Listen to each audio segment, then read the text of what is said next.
आज है 27 अगस्त 2026 दिन गुरुवार। Welcome back to clean news UP. चलिए देखते हैं उत्तर प्रदेश की 25 फटाफट बड़ी खबरों को।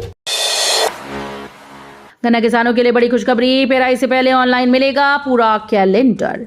उत्तर प्रदेश के गन्ना किसानों के लिए बड़ी राहत की खबर है। अब पेराई सत्र शुरू होने का इंतजार नहीं करना होगा। सर्वे के बाद तैयार गन्ना कैलेंडर में किसान पहले ही देख सकेंगे कि उनके खेत का कितना रकबा दर्ज हुआ है, अनुमानित उत्पादन कितना है और पूरे पेराई सत्र में उन्हें कब कब गन्ना आपूर्ति की पर्चियां मिलेंगी।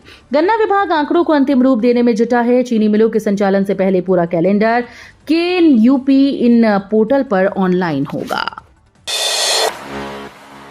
यूपी के श्रमिकों को बड़ा तोहफा, 1 साल की सेवा पर मिलेगी ग्रेच्युटी। उत्तर प्रदेश के श्रमिकों के लिए बड़ी राहत की खबर है। सरकार ने उपजीविका जन्य सुरक्षा स्वास्थ्य व कार्यदशा नियमावली 2026 को मंजूरी दी। नई व्यवस्था के तहत पात्र श्रमिकों को 1 साल की सेवा पूरी करने पर ग्रेच्युटी का लाभ मिलेगा। अब सभी श्रमिकों को नियुक्ति पत्र देना अनिवार्य होगा और नियोक्ता के खर्च पर साल में 1 बार निःशुल्क स्वास्थ्य जांच भी कराई जाएगी। प्रतिष्ठानों के लिए एकल पंजीकरण की व्यवस्था होगी, जबकि ठेका और प्रवासी श्रमिकों समेत अन्य श्रेणियों के लिए एकीकृत व्यवस्था लागू होगी। बहनों के लिए योगी सरकार की सौगात, रोडवेज और सिटी बसेस में मुफ्त यात्रा का ऐलान। रक्षाबंधन के मौके पर उत्तर प्रदेश की महिलाओं के लिए बड़ी खुशखबरी है। मुख्यमंत्री योगी आदित्यनाथ ने प्रदेश की माताओं, बेटियों और बहनों को खास तोहफा दिया। आज 27 अगस्त की सुबह 6 बजे से 29 अगस्त की मध्य रात्रि तक रोडवेज और सिटी बसेस में महिलाएं मुफ्त सफर कर पाएंगी। निगम की बसेस में महिला यात्री के साथ एक सहयोगी को भी निःशुल्क यात्रा की सुविधा मिलेगी। इस दौरान सीएम योगी ने लोकमाता अहिल्याबाई मातृशक्ति यात्रा का शुभारंभ किया। राशन दुकानों पर अब मिलेगा ठंडा पानी और गुड़ पेठा, योगी सरकार का बड़ा ऐलान। उत्तर प्रदेश में राशन व्यवस्था को सुविधाजनक और पारदर्शी बनाने की तैयारी है। खाद्य और रसद मंत्री मनोज पांडे ने सुल्तानपुर में ऐलान किया कि राशन दुकानों और अन्नपूर्णा भवनों पर लाभार्थियों के लिए कुर्सी, ठंडा पानी और स्वागत में गुड़ पेठा उपलब्ध कराया जाएगा। वहीं 60 वर्ष से अधिक उम्र की महिलाओं को रोडवेज बसेस में मुफ्त सफर की सुविधा देने की बात कही गई। दूसरी ओर राशन सिस्टम भी डिजिटल हो चुका है। 93.5% राशन कार्डों की KYC पूरी है, जबकि आधार फीडिंग और प्रमाणीकरण लगभग 100% हो चुका है। यूपी के छात्रों के बल्ले बल्ले, इन कोर्स वालों को मिलेगा मुफ्त टैबलेट। उत्तर प्रदेश के छात्रों के लिए बड़ी खबर है। स्वामी विवेकानंद युवा सशक्तिकरण योजना के तहत पात्र छात्रों को मुफ्त टैबलेट या स्मार्टफोन दिया जा सकता है।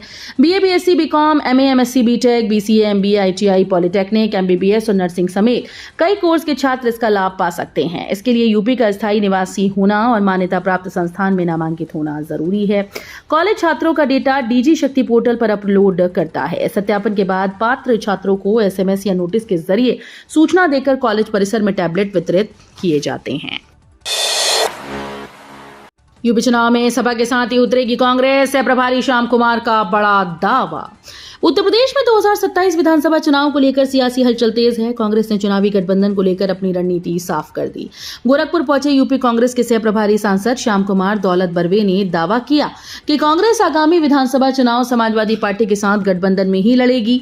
उन्होंने कहा कि गठबंधन को लेकर स्थिति स्पष्ट है, जबकि सीटों के बंटवारे पर अंतिम फैसला अखिलेश यादव और राहुल गांधी के स्तर पर होगा। दोनों नेताओं के बीच बातचीत जारी है। पेट्रोल डीजल को यूपी में टक्कर दे रहे EV, 17.67 लाख इलेक्ट्रिक वाहन सड़कों पर। उत्तर प्रदेश में इलेक्ट्रिक वाहनों का चलन तेजी से बढ़ रहा है। मुख्यमंत्री योगी आदित्यनाथ के नेतृत्व में प्रदेश इलेक्ट्रिक मोबिलिटी के क्षेत्र में लगातार आगे बढ़ रहा है। अब तक यूपी में 17.67 लाख इलेक्ट्रिक वाहन पंजीकृत हो चुके हैं। बढ़ते EV इस्तेमाल के साथ पब्लिक चार्जिंग इंफ्रास्ट्रक्चर का भी विस्तार किया जा रहा है। इसी के चलते सार्वजनिक EV चार्जिंग सुविधाओं के मामले में उत्तर प्रदेश देश में 3रे स्थान पर पहुंच गया। इलेक्ट्रिक वाहनों की बढ़ती संख्या बताती है कि लोग पेट्रोल डीजल के विकल्प के तौर पर EV को तेजी से अपना रहे हैं। यूपी में बुजुर्गों के लिए एम्स की तर्ज पर NCA की मांग, डिप्टी CM को भेजा पत्र। उत्तर प्रदेश में वरिष्ठ नागरिकों के बेहतर इलाज के लिए दिल्ली एम्स की तर्ज पर नेशनल सेंटर फॉर एजिंग यानी NCA भवन स्थापित करने की मांग उठी है।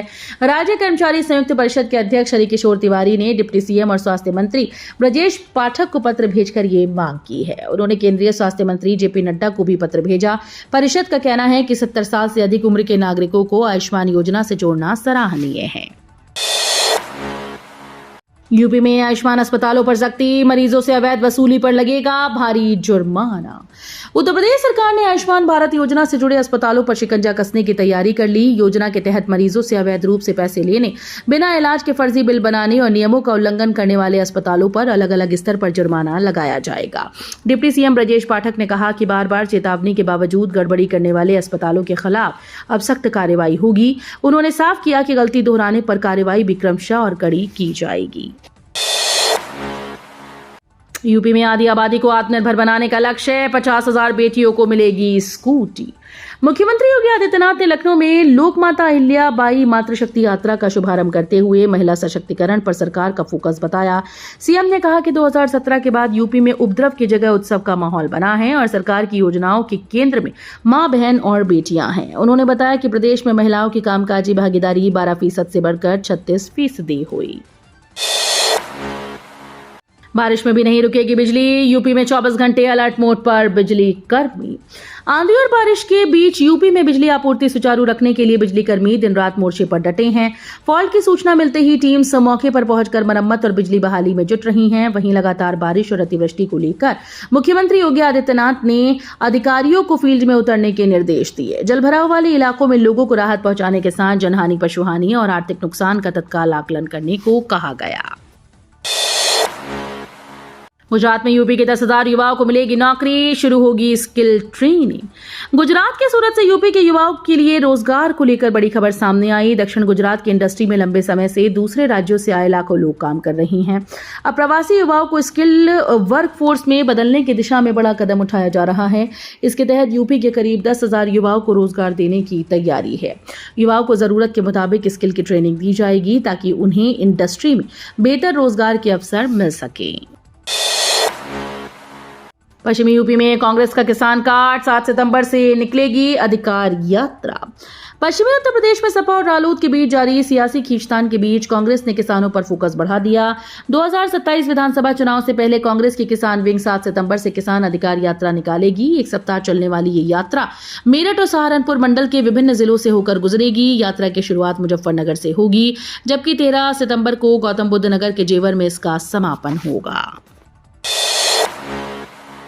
यूपी में 5 साल में बनेंगे 150 हैंडलूम क्लस्टर, 50,000 बुनकरों को मिलेगा फायदा। उत्तर प्रदेश में बुनकरों को मजबूत बनाने के लिए योगी सरकार ने बड़ा लक्ष्य तय किया। मुख्यमंत्री हथकरघा बुनकर समृद्धि योजना के तहत 5 वर्षों में 150 हैंडलूम क्लस्टर विकसित किए जाएंगे, जिससे 50,000 से ज्यादा बुनकरों को लाभ मिलने की उम्मीद है। योजना के तहत कम से कम 25 बुनकरों के समूह को फर्म के रूप में पंजीकृत कराया जाएगा। बुनकरों को प्रशिक्षण, जरूरी उपकरण, हथकरघा उत्पादों के लिए बाजार उपलब्ध कराने की व्यवस्था होगी। वहीं पीएम मित्र मेगा टेक्सटाइल पार्क की सुविधाओं पर 1950 करोड़ रुपए खर्च करने के प्रस्ताव को भी मंजूरी मिली है। यूपी में एमबीबीएस, बीडीएस इंटर्न को बड़ी सौगात, स्टाइपेंड 12,000 से बढ़कर 25,000। उत्तर प्रदेश सरकार ने एमबीबीएस और बीडीएस इंटर्न्स के लिए बड़ा फैसला लिया है। सरकारी मेडिकल कॉलेजेस और मेडिकल यूनिवर्सिटीज में काम करने वाले इंटर्न्स का मासिक स्टाइपेंड 12,000 रुपए से बढ़ाकर 25,000 कर दिया गया। मुख्यमंत्री योगी आदित्यनाथ की अध्यक्षता में हुई बैठक में इस प्रस्ताव को मंजूरी दी गई। स्टाइपेंड में बढ़ोतरी से मेडिकल और डेंटल इंटर्न्स को आर्थिक राहत मिलने की उम्मीद है। सरकार के इस फैसले के बाद उत्तर प्रदेश का इंटर्नशिप स्टाइपेंड कई राज्यों की तुलना में बेहतर हो गया। यूपी के 9 जिलों में स्कूल्स में घुसकर वीडियो बनाने वालों पर एफआईआर, यूट्यूबर्स की नो एंट्री। उत्तर प्रदेश के सरकारी स्कूल्स में बिना अनुमति घुसकर फोटो और वीडियो बनाने वालों पर अब कार्रवाई शुरू हो गई। लखनऊ, हाथरस, बुलंदशहर, देवरिया, मेरठ, नोएडा, गाजीपुर, सिद्धार्थनगर और वाराणसी में ऐसे मामलों को लेकर एफआईआर दर्ज की गई। कई अन्य जिलों में बेसिक शिक्षा अधिकारियों ने इसी तरह के निर्देश जारी किए। आदेशों के मुताबिक यूट्यूबर्स और बाहरी लोगों को बिना अनुमति स्कूल परिसर में प्रवेश कर वीडियो बनाने से रोका गया। चीन से आई जल प्रलय ने नेपाल में मचाई तबाही, 400 लोग लापता, यूपी बिहार में अलर्ट। चीन अधिकृत तिब्बत से आई अचानक बाढ़ ने नेपाल में भारी तबाही मचा दी। रसुआ जिले में भोटे कोशी नदी का जलस्तर बढ़ने से करीब 384 पर्यटकों और यात्रियों के लापता होने की खबर है, जिनमें 100 से ज्यादा भारतीय शामिल बताए जा रहे हैं। नेपाल में गंडक नदी के ऊपरी कैचमेंट क्षेत्र में अचानक बाढ़ की स्थिति बनी। हालात को देखते हुए यूपी और बिहार के कई जिलों में अलर्ट जारी कर दिया गया। बिहार में नदी के बहाव में अचानक बढ़ोतरी की आशंका के चलते प्रशासन को विशेष सतर्कता बरतने के निर्देश दिए गए। सपा सरकार बनी तो महिलाओं के बल्ले बल्ले हर साल मिलेंगे 40,000 रुपए। उत्तर प्रदेश में 2027 के विधानसभा चुनाव से पहले सियासी वादों का दौर तेज हो गया। समाजवादी पार्टी के राष्ट्रीय अध्यक्ष अखिलेश यादव ने महिलाओं और छात्राओं के लिए कई बड़े चुनावी ऐलान किए। अखिलेश ने कहा कि यूपी में सपा की सरकार बनने पर महिलाओं को हर साल 40,000 दिए जाएंगे। इसके साथ ही इंटरमीडिएट पास करने वाली छात्राओं को लैपटॉप और स्कूल जाने वाली छात्राओं को साइकिल देने का वादा किया गया। यह ऐलान ऐसे वक्त पर हुआ जब मुख्यमंत्री योगी आदित्यनाथ ने महिलाओं के लिए मुफ्त बस यात्रा की सुविधा की घोषणा की। हिजाब विवाद पर मायावती का संदेश, कोर्ट नहीं बातचीत से निकालें समाधान। उत्तर प्रदेश में हिजाब और यूनिफॉर्म विवाद को लेकर सियासी बहस तेज हो गई। इलाहाबाद हाईकोर्ट द्वारा हिजाब पहनने की अनुमति मांगने वाली मुस्लिम छात्रा की याचिका खारिज किए जाने के बाद बसपा प्रमुख मायावती ने मामले को बातचीत से सुलझाने की सलाह दी। मायावती ने कहा कि संविधान सभी को धार्मिक मान्यताओं का अधिकार देता है।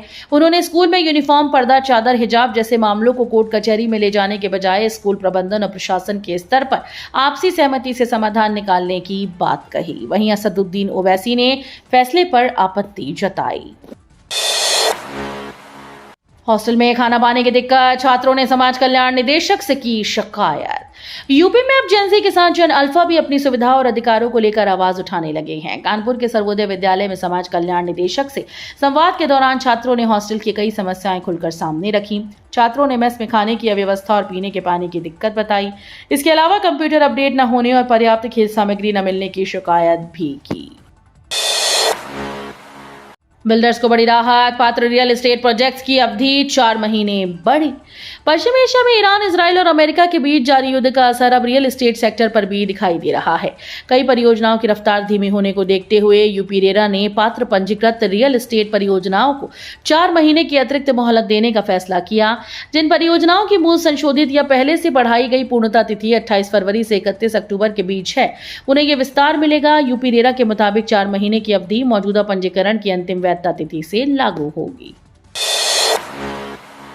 मुरादाबाद में स्वाइन फ्लू का पहला केस, 42 वर्षीय डॉक्टर संक्रमित। उत्तर प्रदेश के मुरादाबाद में स्वाइन फ्लू का पहला मामला सामने आया। शियाना कॉलोनी निवासी 42 वर्षीय डॉक्टर में स्क्रीनिंग और RT-PCR जांच के बाद संक्रमण की पुष्टि हुई। बताया गया कि 3 दिन पहले डॉक्टर को तेज बुखार, जुकाम और कमजोरी की शिकायत थी, जिसके बाद जांच कराई गई। रिपोर्ट पॉजिटिव आने पर उनका इलाज शुरू कर दिया गया। इलाज कर रहे फिजिशियन डॉक्टर विजय अग्रवाल के अनुसार मरीज को स्वाइन फ्लू के उपचार में इस्तेमाल होने वाली टैमी फ्लू दवा दी गई। ITI में प्रवेश के लिए प्रथम चरण का चयन परिणाम घोषित। 27 अगस्त से 4 सितंबर तक होंगे प्रवेश। प्रदेश के राजकीय, निजी व पब्लिक प्राइवेट पार्टनरशिप मॉडल के औद्योगिक प्रशिक्षण संस्थानों में चल रही नए सत्र 2026-27 की प्रवेश प्रक्रिया में पहले चरण का सीट अलॉटमेंट जारी कर दिया गया। इसके तहत अभ्यर्थी आज से प्रवेश और अपनी सीट फ्रीज फ्लोट कर सकेंगे। इसमें 6 महीने, 1 साल व 2 साल के पाठ्यक्रम शामिल हैं। इस साल ITI की प्रवेश प्रक्रिया काफी लेट चल रही है। वहीं 15 अगस्त तक छात्रों से चॉइस लेकर राज्य व्यावसायिक प्रशिक्षण परिषद द्वारा आगे की प्रक्रिया नहीं घोषित की जा रही थी।